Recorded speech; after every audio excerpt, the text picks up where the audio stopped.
Muy buenas tardes a todas las personas que nos visualizan el día de hoy. En esta oportunidad para celebrar lo que tener a unos ponentes espectaculares. En esta ocasión tenemos de invitada a María Magdalena Riestra, que es licenciada en Psicología en el Instituto Tecnológico de Sonora, México, y es docente universitaria de mismo. Desde 1998 se integró al área de astronomía de la Universidad de Sonora, México, y posteriormente cursó la licenciatura en física, donde tuvo su formación en astrofísica, especializándose en solar. Miembro y coordinador de Event Frontline Science Team, organiza divulgadores a nivel nacional de Estados Unidos. También tenemos a Carlos Heredero, divulgador astronómico activo, que imparte charlas y mantiene espacios de radio y televisión. Es astrofotógrafo aficionado, participante del proyecto Mars One y fundador y presidente de Intergalactic Astronomy Educator Fellowship. Es a nivel internacional de Estados Unidos y Latinoamérica. También contamos con la presencia de Ricardo Sánchez, es ingeniero en electrónica y telecomunicaciones y astrónomo aficionado desde 1986. El cometa nuestras cabezas con los años de la Asociación Argentina Amigos de la Astronomía, la cual lleva a dirigir como prosecretario. Años después se une a la Liga Iberoamericana de Astronomía, ya de la cual fue vicepresidente. Organización de divulgadores a nivel interno de Estados Unidos y Latinoamérica. Y como última invitada tenemos a la licenciada Zulma Valdés, que es licenciada en Ciencias Jurídicas y Sociales, con estudios de posgrado en Educación Superior y Información de Líderes. Es astrónoma aficionada y realizó cursos de astrofísica y aún cursos desde el 2000 cortos de Liga Internacional de Astronomía. Desde 2008 forma parte del Comité Académico Boliviano para Olimpiadas Científicas, es encargada regional del Comité Científico de Santa Cruz en el área de astronomía, director y miembro fundador de ASTA, grupo que se encarga de investigar y difundir la astronomía.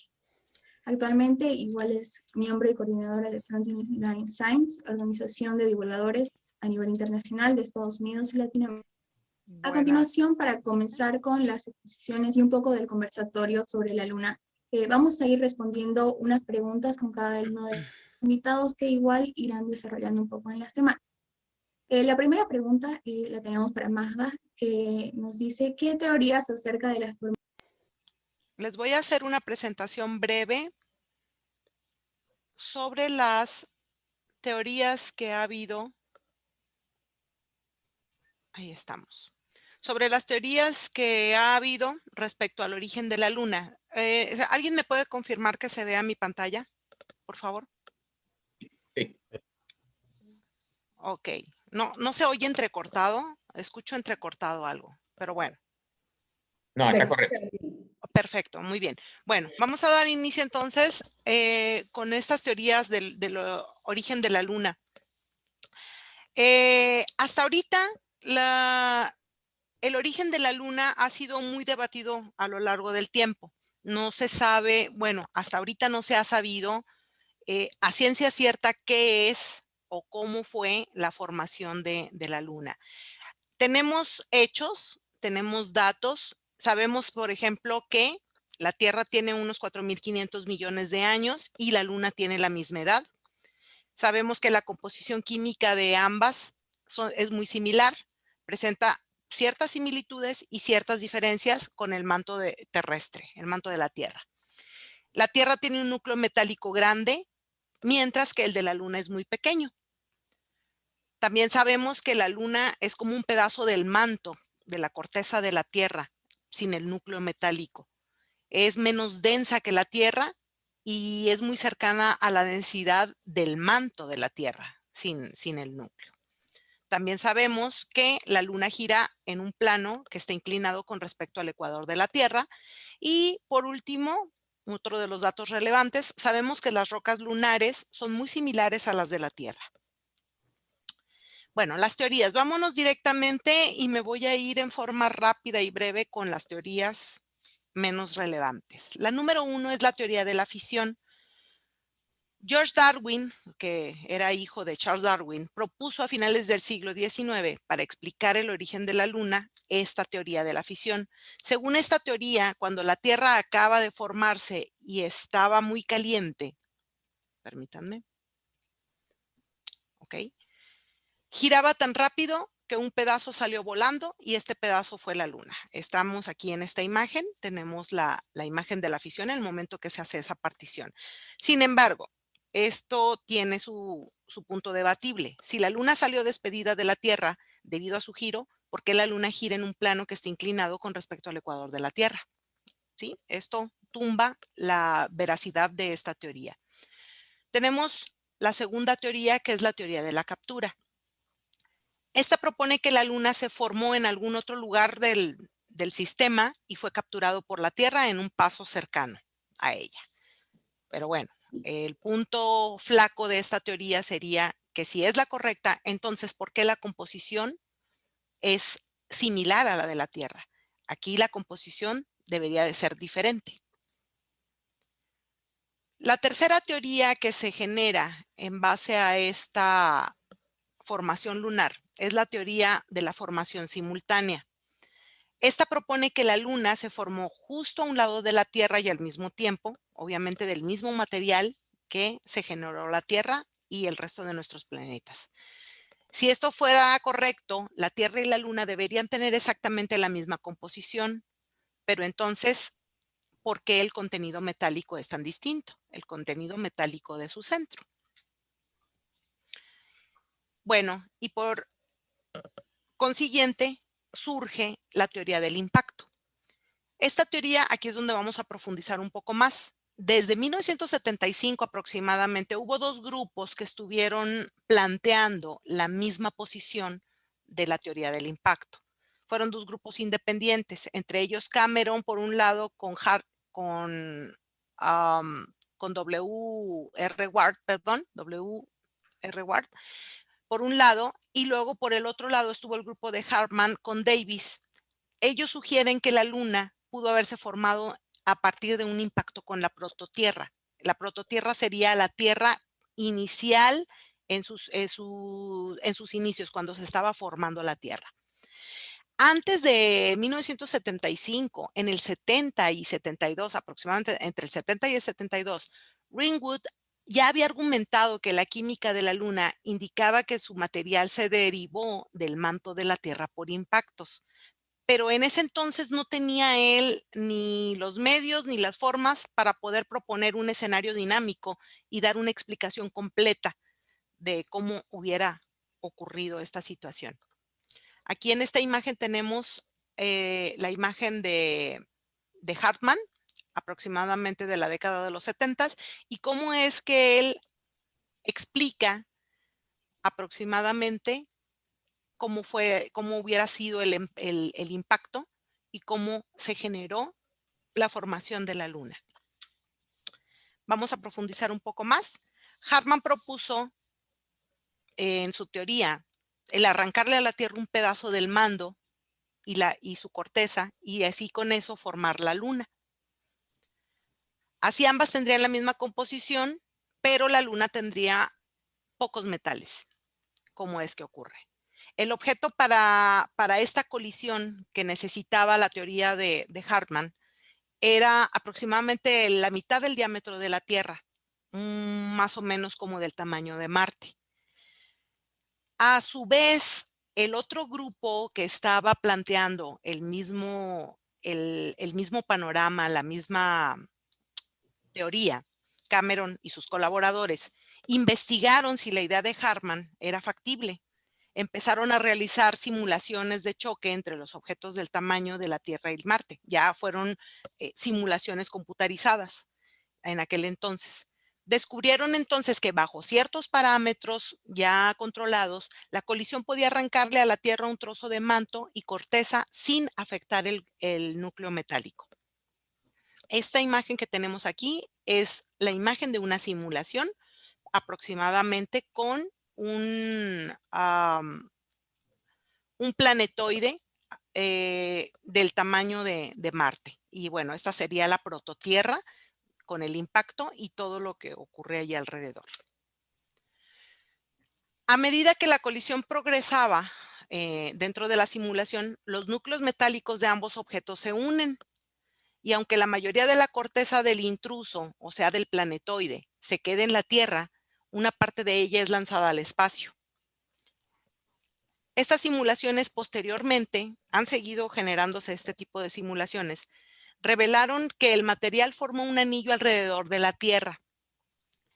Esto produce en la actualidad un concepto nuevo que se llama sinestia. Esto es un híbrido entre un planeta y un disco generado por el impacto. Sería aproximadamente esto.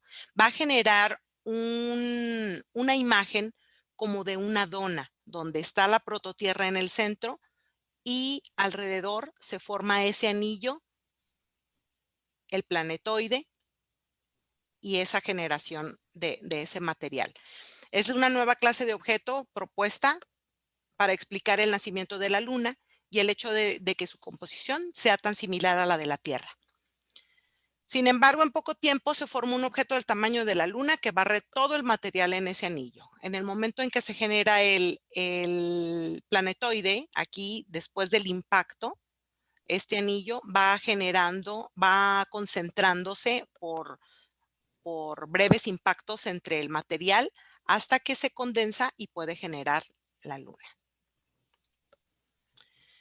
Actualmente con este modelo se han podido explicar los resultados obtenidos del análisis de las rocas lunares y de los sismógrafos en la Luna y muchas otras cosas, datos ya que tenemos como el bajo contenido de agua y los materiales volátiles en la Luna, la edad de la Tierra y de la Luna, que es aproximadamente la misma, la velocidad de rotación de la Tierra, la distancia actual entre la Tierra y la Luna. Aquí tenemos otra simulación más actual, en la cual ya se hace el planteamiento de la Tierra y de hecho ya le pusieron el nombre al planetoide que se estrelló con la Tierra, con la prototierra. En aquel entonces el nombre lo determinaron como Theia.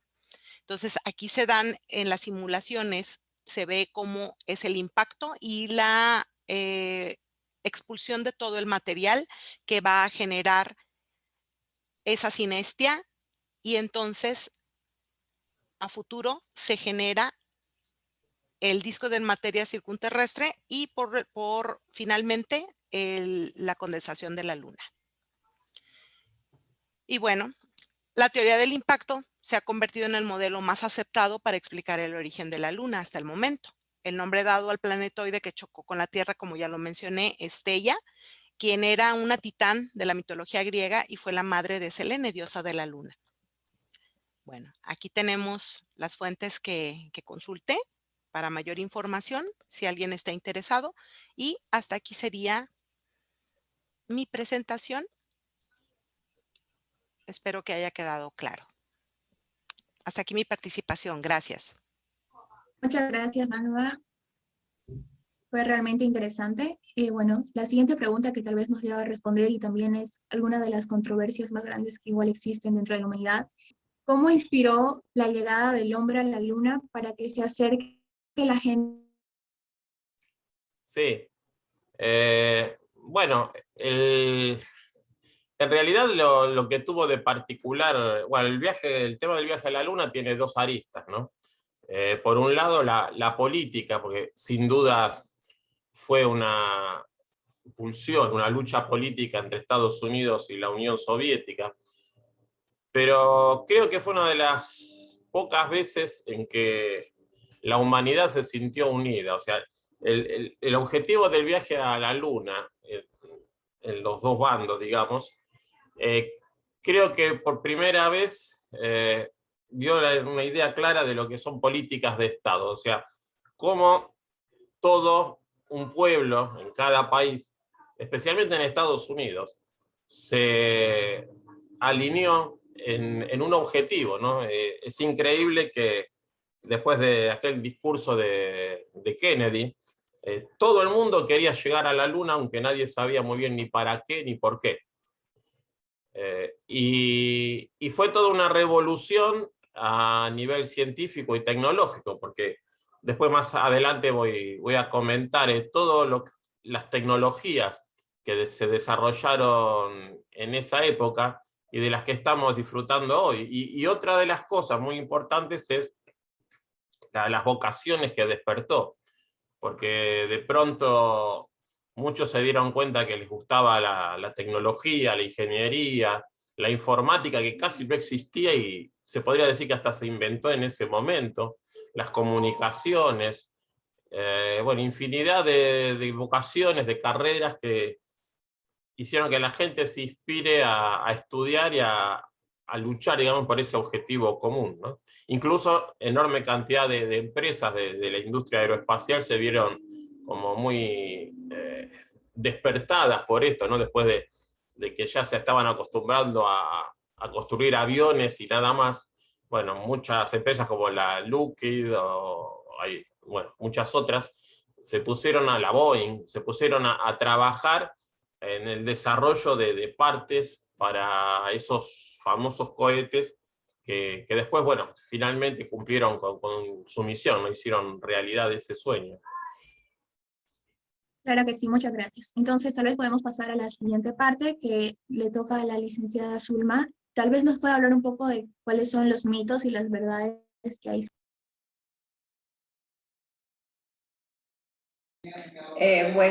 Buenas tardes, un gusto para mí poder estar con todos ustedes en este panel que hacemos, ¿no?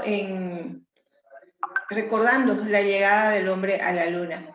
A lo largo de la historia y de acuerdo al común vivir de las personas, se han creado una serie de mitos, de cositas, de frases o de costumbres que se suelen decir, ¿no? En la gente, en las personas. Entonces, y tienen mucho que ver con la luna. Entonces, ¿qué por ejemplo tenemos?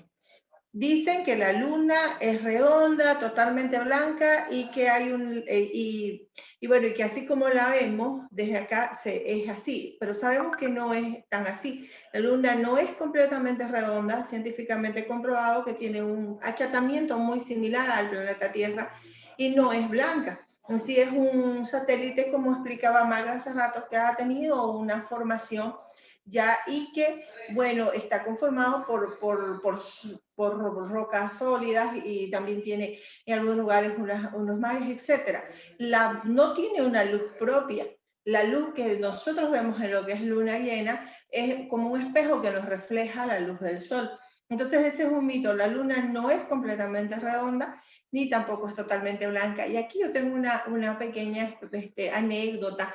Hace años en el observatorio de aquí de Santa Cruz observábamos una superluna y subí al telescopio, porque tenemos un telescopio grande y que se sube por tiempos, entonces se subía para poder ver la luna desde el telescopio. Hay un niño de unos 5 años que nos molestaba, ¿no? Y quiero subir y quiero subir y quiero verla. Cuando lo subimos para que ella vea, él dice, pero lo que estoy viendo son unas rocas, no veo yo la luna, pero es que esa es la luna. Ah, no, muy fea, yo prefiero verla sin telescopio. Entonces, por ejemplo, esa acción viene a ser lo contrario, a demostrar que la luna no es blanca como se la ve, ¿ya? Y que es simplemente un satélite. Otro mito que se tiene muy común es que la luna hace aullar a los lobos. No se tiene pues demostraciones, ¿no? de que esto sea así.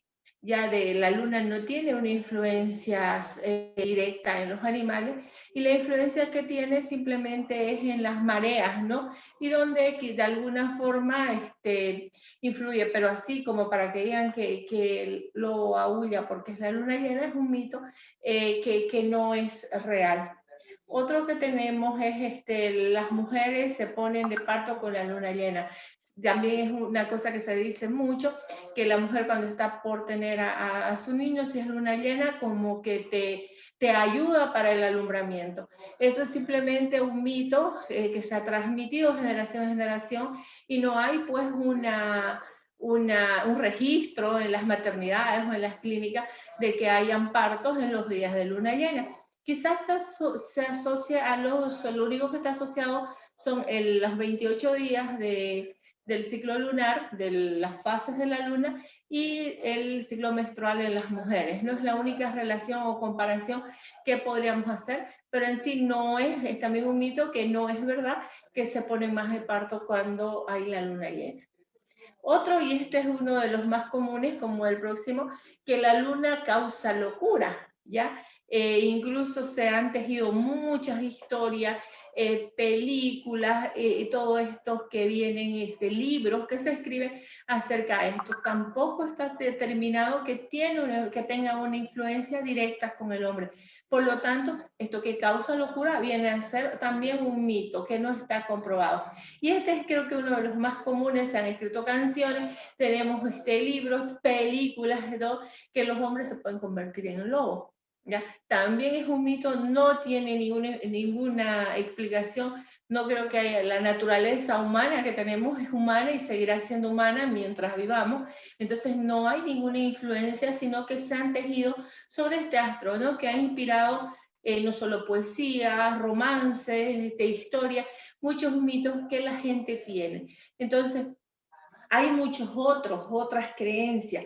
Mucha gente, al observar la luna, empieza a ver figuras, y lo que se ve, que son algunas partes más oscuras y más claras, son simplemente la deformación del suelo lunar que existe en lugares más elevados, que pueden ser las montañas o montes en la luna, o los mares, que son los lugares más abajo, que no son de agua precisamente, pero que son simplemente eso lo que se puede ver. Ya la gente asocia, ¿no? Que ven una rana, que ven una mujer, que ven una mano, y bueno, muchas interpretaciones de cosas que de verdad no son científicamente demostradas de lo que es la luna.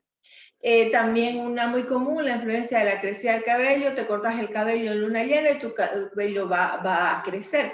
También no hay nada demostrado, son creencias o son mitos que se habla sobre la luna.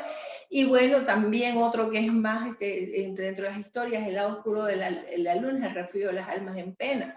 Ya, no existe un lado oscuro de la luna, simplemente es la misma cara que muestra la luna hacia la Tierra. ¿Por qué? Porque la luna tiene un movimiento ya de rotación que lo hace sobre su propio eje, y de traslación que lo hace junto con la Tierra alrededor alrededor del Sol. Entonces, en esos dos movimientos lo hace al mismo tiempo.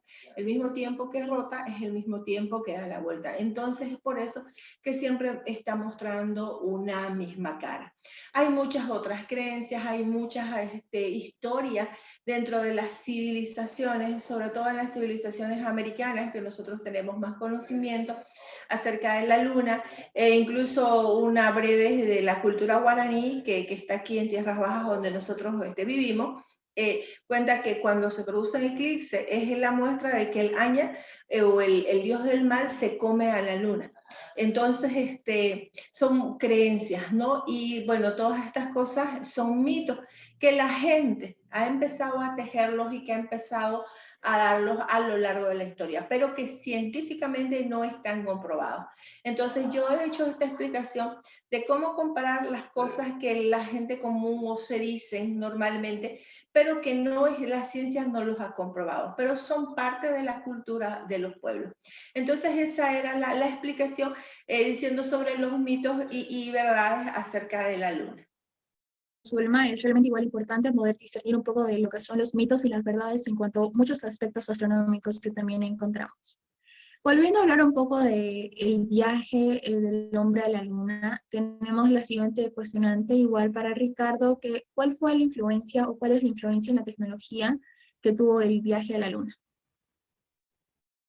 Bueno, en realidad, si el hombre no hubiera llegado a la luna, como muchos creen, solo lo que dejó en cosas que hoy usamos todo el tiempo y que casi no nos damos cuenta que provienen de esa época, a nivel tecnológico y científico es enorme. Les voy a compartir un momento la pantalla y vamos a hablar sobre algunas de esas cosas. Por ejemplo, todos hoy en día, ¿se llega a ver ahí? Nos estamos acostumbrando a que nos tomen la temperatura así. Bueno, este desarrollo fue en parte patrocinado por la NASA, es el famoso termómetro que usamos en la actualidad. En la antigüedad, digamos, hace no muchos, más de 50 años, cuando tenían que tomar la temperatura en el cuerpo, generalmente tocaban o en la lengua, con la saliva, o alguna mucosa, y eso provocaba infinidad de contagios. Este tipo de termómetros fue desarrollado en parte por la NASA y usa la misma tecnología que se usa para medir las temperaturas de las estrellas. que es el procesamiento, digamos, la medición por rayos infrarrojos. Los rayos infrarrojos son calor, y lo que hacen estos termómetros es medir la temperatura, en este caso del oído, y, digamos, procesar esos mismos rayos infrarrojos que se reciben con un telescopio infrarrojo para medir las temperaturas de las estrellas, como un avance médico para la medición de la temperatura de los seres humanos. Desde otro punto de vista, también tenemos, por ejemplo, cuando se desarrolló esta nave, que es la nave Mariner, hubo que desarrollar, entre otras cosas, paracaídas de alta tecnología para que esa nave pudiera llegar correctamente a destino. Además que se hicieron las primeras pruebas haciendo, bueno, aterrizar, digamos, aquí en nuestro planeta, dispositivos para ver si resistirían la velocidad de aterrizaje en Marte. Bueno, para todo eso se desarrollaron unas telas especiales. Y la fábrica a la que se contrató para construirlas fue la fábrica Goodyear. Goodyear, como muchos de ustedes sabrán, es fabricante de neumáticos. Bueno, como consecuencia del desarrollo de las telas para los paracaídas de este tipo de naves, la fábrica Goodyear utilizó esa misma tecnología para construir neumáticos, que son los que usamos hoy, que se estima que rinden 16.000 kilómetros más que los que existían en las épocas previas al Apolo. En cuanto también al desarrollo de celdas solares. Las celdas solares son un desarrollo casi exclusivo de la NASA. En la época, ya por los años 60, la tecnología de circuitos integrados, el silicio, germanio y todo lo que se usa en la fabricación de la electrónica hoy, estaba recién en sus comienzos. Este desarrollo fue realizado por la NASA para construir estaciones espaciales en el espacio, porque ¿cómo se iban a alimentar esas estaciones espaciales si se encuentran, por ejemplo, a 400 kilómetros de altura? No se les podía estar enviando todo el tiempo combustible. Y bueno, la única energía realmente disponible era la energía solar. Bueno, el desarrollo de paneles solares que hoy utilizamos tanto en muchas casas, en muchos habitáculos para que vivamos los humanos, y que vemos hoy en día en la estación espacial como varias enormes alas, digamos, que se extienden a los costados y la alimentan totalmente, fue un desarrollo que proviene de la época del diseño de las Apolo, las Gemini, las Mercury, bueno, todo el desarrollo del programa espacial en esos momentos. Un tema que también le preocupó mucho a la NASA en ese momento es el desarrollo de lo que hoy llamamos prótesis. Las prótesis electrónicas fueron un desarrollo de vanguardia. En el caso de la NASA, no las desarrolló tanto con fines médicos, digamos, sino que ellos ya tenían en mente la idea de construcción de brazos robots en el espacio que hemos visto funcionar, como el que hoy tiene la Estación Espacial Internacional, ha tenido el transbordador espacial, y como elementos de electrónica y mecánica que asistieran a los astronautas para las que se llaman las EVA, las maniobras extravehiculares. Los astronautas, cuando van a hacer una maniobra en el exterior, en este caso, digamos, de la Estación Espacial Internacional, van con todo una especie de robot que se ponen al hombro, sobre el cual se paran y los asiste en los casos en que tienen que hacer mucha fuerza o para que no se cansen tanto. Bueno, toda esta serie de sermomecanismos que hoy utilizamos en prótesis, como la que se ve aquí, fue desarrollado también como fruto de los inicios de la carrera espacial. Y esto que vemos muy frecuentemente hoy, en catástrofes, como este incendio que vemos acá, se usan este tipo de trajes especiales que, si uno los analiza un poco, son muy parecidos a los trajes que utilizan los astronautas. Bueno, en realidad, este tipo de traje fue desarrollado para los astronautas.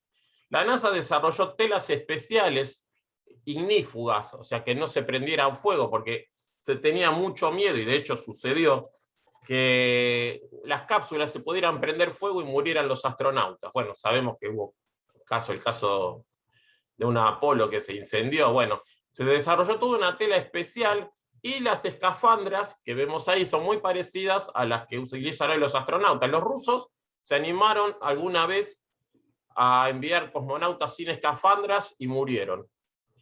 La NASA desarrolló todo el sistema, no solo de la escafandra, sino de estas telas especiales que ahí estaban construyendo, cosiendo en esta mujer, en este caso, para los trajes espaciales, y todo el sistema de respiración, o sea, todo el oxígeno, todo el sistema de tuberías y tanques de oxígeno para que los astronautas pudieran respirar dentro de ese traje, aislados del exterior. Digamos, si piensan un astronauta va, de nuevo, pensemos en una maniobra en el exterior, en una extravehicular, no tienen oxígeno, no tienen nada, están sometidos a radiación. Bueno, todos esos sistemas de protección que se diseñaron para los astronautas, hoy en día se están utilizando en catástrofes y en temas peligrosos que permiten que los que se arriesgan, a los rescatistas, puedan sobrevivir a las condiciones más difíciles.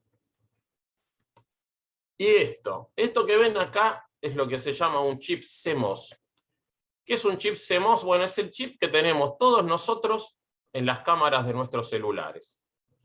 Este fue un desarrollo casi exclusivo también de la NASA, se asoció con un par de empresas, para trabajar sobre la miniaturización de sistemas ópticos. Bueno, esto es lo que nosotros hoy usamos en cámaras fotográficas, en nuestros móviles, en las cámaras de seguridad, y los utiliza muchísimo también la policía, porque este desarrollo de la NASA fue acompañado con un sistema de reconocimiento facial y bueno, distintas detecciones de movimiento, bueno, un software muy sofisticado que hoy en día digamos que ha sido como la base que ha tomado muchos de los organismos internacionales de seguridad, como el FBI y demás, como sistemas de detección, digamos, de rostro, ¿no?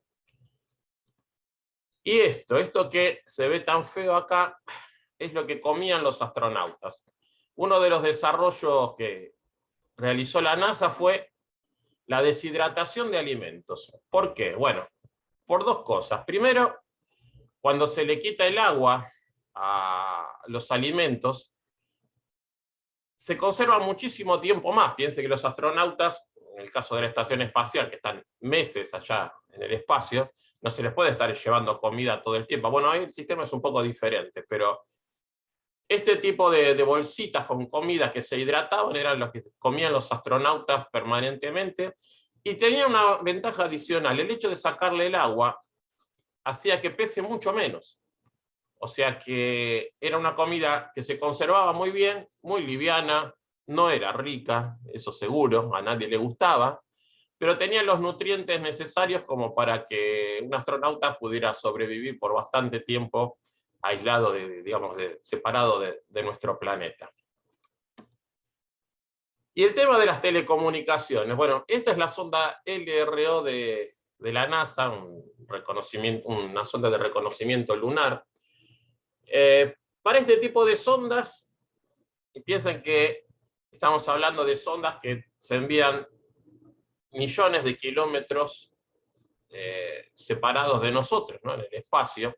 Se tuvo que desarrollar todo el sistema de comunicaciones especial. En el caso de la LRO, por ejemplo, se desarrolló un sistema de comunicaciones que transmitía 100 megabytes por segundo para que nos pudiera transmitir imágenes a Tierra. Bueno, para todo eso se desarrollaron las comunicaciones digitales, esas mismas comunicaciones que utilizamos hoy de nuevo en nuestros móviles, en la televisión digital, en las comunicaciones satelitales. Bueno, todo esto fue un desarrollo pionero también de la NASA allá por los años 60. Y esto que está acá es otro de los desarrollos que se hizo para el espacio. Es un filtro de purificación de agua. Bueno, esto surgió porque también, como les decía antes, así como no se les puede enviar comida a los astronautas cuando están en el espacio, tampoco se les puede enviar agua.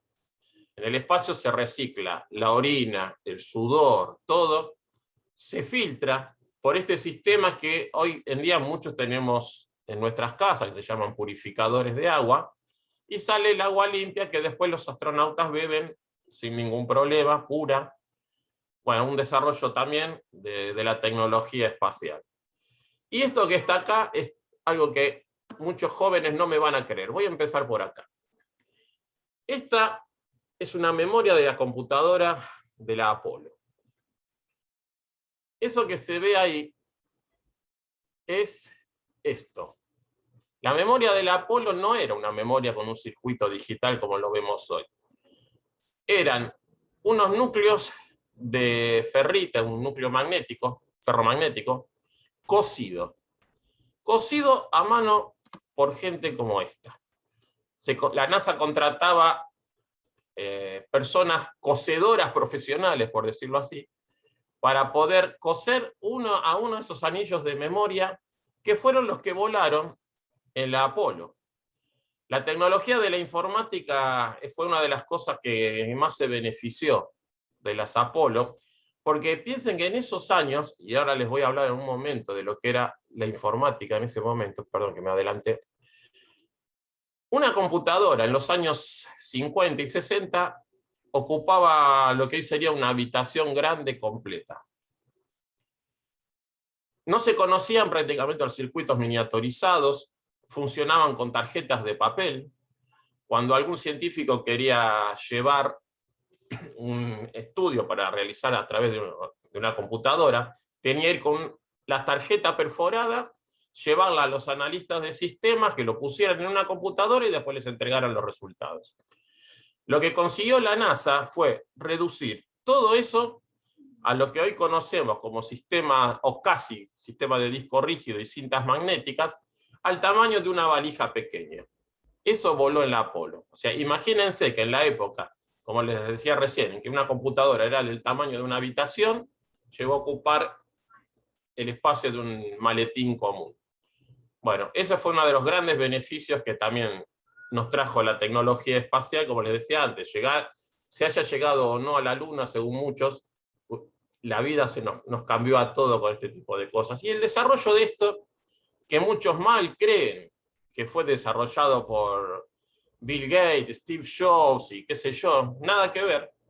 Fue un desarrollo, el mouse, el ratón de computadora, fue un desarrollo también que viene de la tecnología espacial. El ingeniero que la hizo estuvo trabajando para la NASA pensando de qué manera podía facilitarle la vida a los astronautas para manejar una computadora en un espacio en donde 3 astronautas estaban totalmente apretados y casi sin moverse.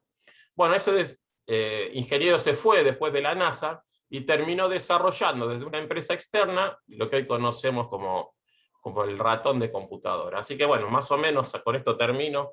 Ese es un paso rápido por la tecnología de las Apolo que bueno, nos cambió, como les decía antes, la forma de vivir a todos hoy en la actualidad.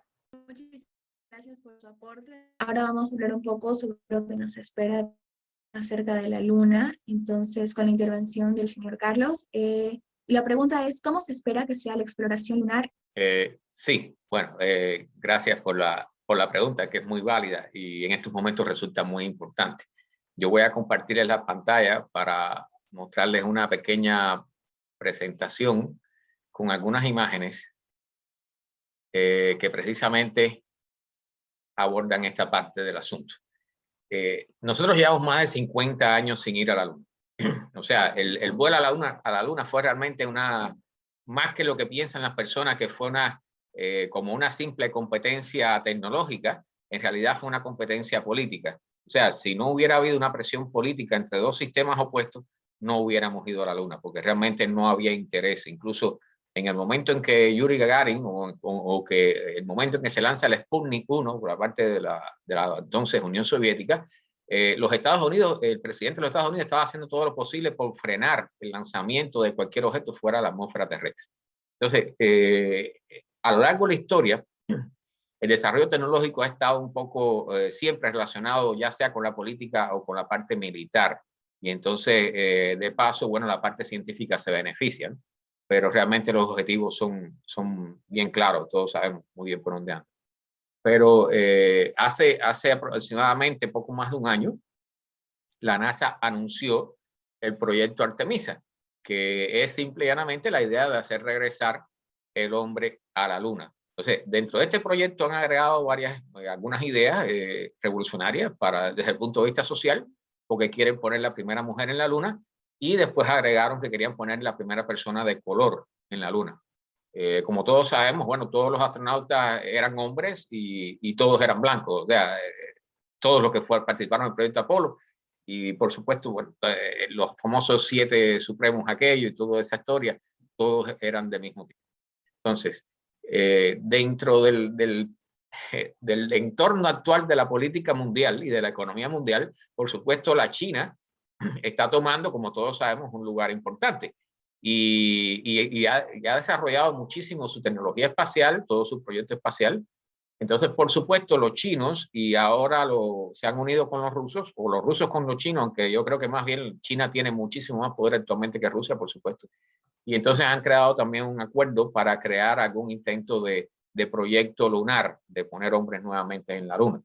Por supuesto, para esto sería la primera vez, ¿no? O sea, los únicos que han estado en la Luna han sido los americanos.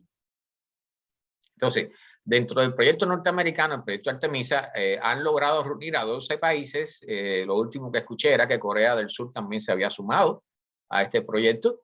Es la idea de crear todo un grupo de países similar, algo parecido a la Estación Espacial Internacional, pero en esta oportunidad en la superficie lunar. Por supuesto, el interés está no solamente en hacer ciencia, sino que posteriormente irán a la parte de minería, de extraer minerales y todo ese tipo de cosas. Entonces, aquí quieren incluir, por supuesto, al sector privado, que es muy importante en este país y que ha obtenido en los últimos años una gran fuerza. Todos sabemos cómo la parte privada está entrando con muchísima fuerza en el programa espacial norteamericano.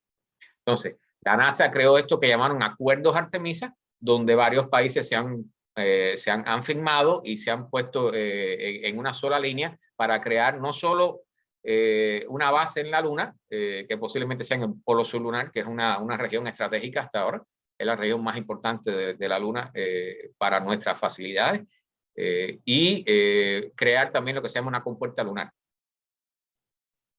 Entonces, los chinos y los rusos han creado bueno, estamos en una especie de segunda competencia, ¿no? De una segunda carrera espacial, en este caso no entre la Unión Soviética y los Estados Unidos, sino en este caso entre los Estados Unidos y un grupo de países, y China y Rusia. Entonces, los chinos y los rusos le han dado este nombre a los acuerdos que han firmado, que se llama Estación de Investigación Internacional Lunar, o sea, Estación de Investigación Lunar Internacional.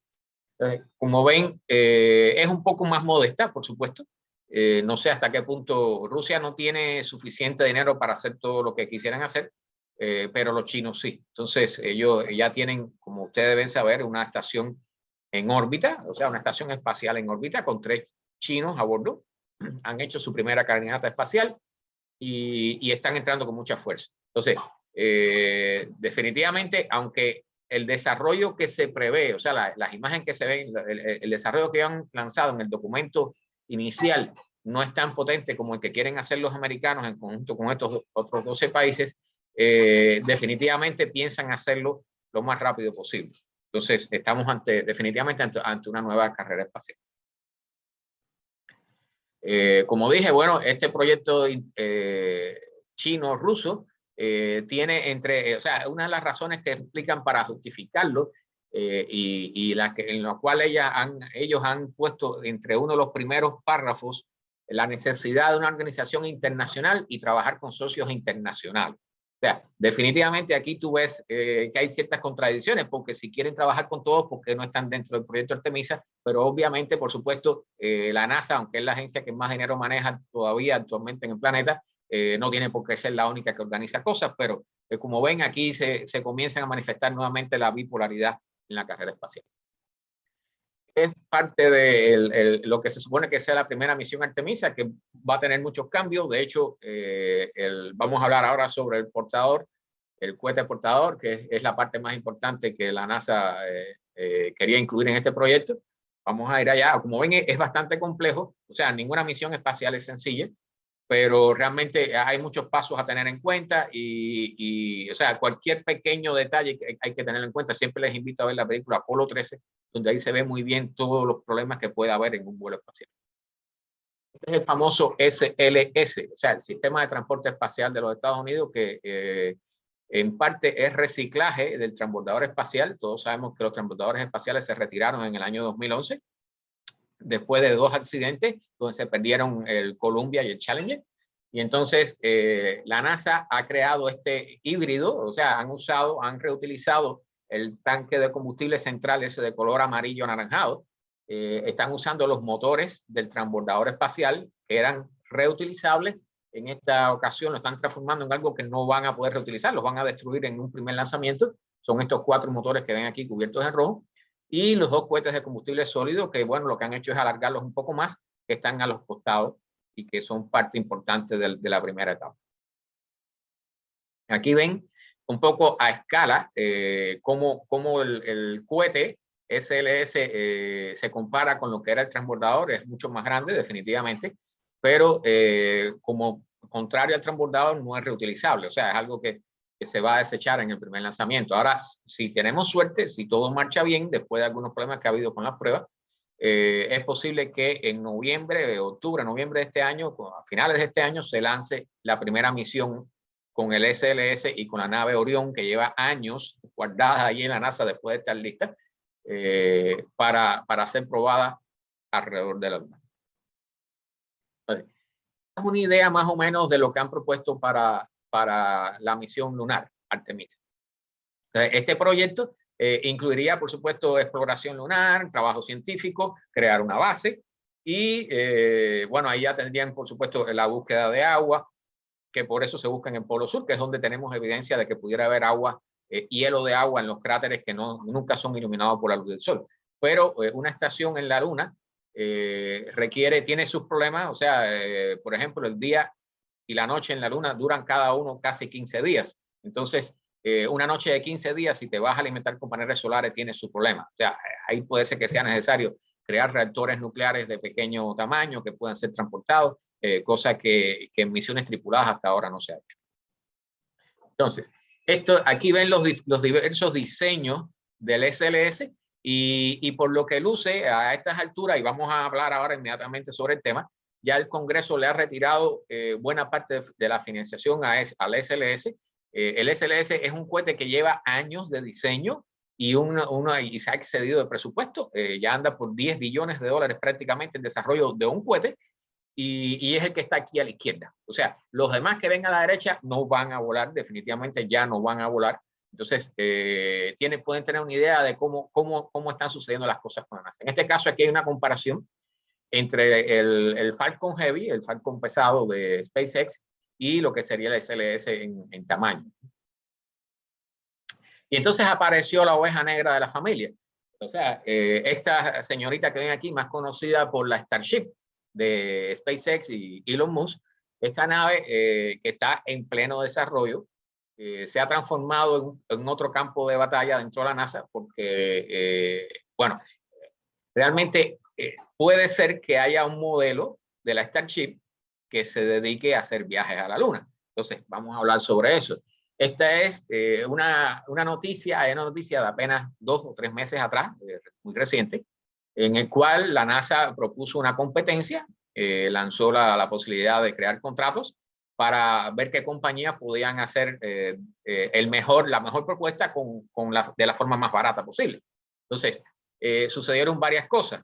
Una es que, bueno, está Dynetics, que está aquí a la izquierda, que es un caso muy curioso, que es parcialmente desechable, o sea, tienen que botar los tanques de combustible a la hora de despegar de la Luna, por ejemplo, pero es relativamente interesante, es un proyecto nuevo bastante interesante.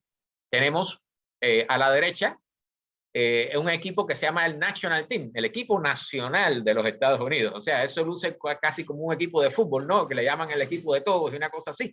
Pues allí están reunidas varias compañías, se reunieron de forma muy inteligente. Todos saben que en la unión está la fuerza. Y ahí está Lockheed Martin, Northrop Grumman, otra compañía que se llama Draper, que no es muy conocida, y la famosa, ya actualmente famosa Blue Origins, que es la compañía de Jeff Bezos, el que era hasta hace poco el CEO de Amazon. Entonces, ellos esperaban batir a la competencia y particularmente caso más difícil de batir en la competencia era la Starship de Elon Musk. Y aquí pueden ver en el centro el diseño lunar, la propuesta lunar de la nave Starship, que no tendría ciertas características que son típicas de ella, pero que sí la harían una nave muy interesante. Ahora, esta imagen tiene un pequeño truco.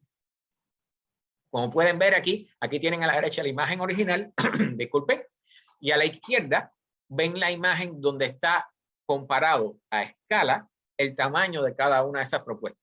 Y definitivamente la Starship no solo es más potente, es más grande, tiene mayor capacidad de carga, sino que puedes poner más personas a bordo. Y además es una nave que puede ser reutilizable, o sea, porque están hablando incluso de rellenar los tanques en el espacio. Entonces, como pueden ver, las ventajas por tamaño y por capacidad de carga son obvias, pero también SpaceX hizo la propuesta más barata. Y entonces la NASA, que el Congreso norteamericano le había recortado el billete para esta propuesta, pues casualmente SpaceX hizo una propuesta con un precio adecuado para la cantidad de billete que tenía la NASA para este caso.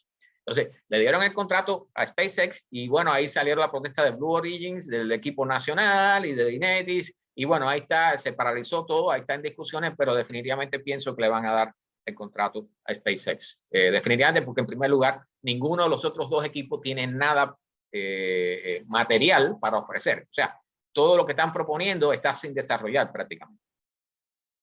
Esta es, como ven, las dimensiones reales en comparación. Pueden tener una idea de que definitivamente hay algo allí que dice que no solo que sea más barato, sino que también realmente es más impresionante y más útil. La nave que propone SpaceX para regresar a la Luna tendría algunas características diferentes a las que hemos visto en los aterrizajes impresionantes en Boca Chica, aquí en Texas. En primer lugar, no tendría las aletas porque no le harían falta, ya no regresaría nunca a la atmósfera.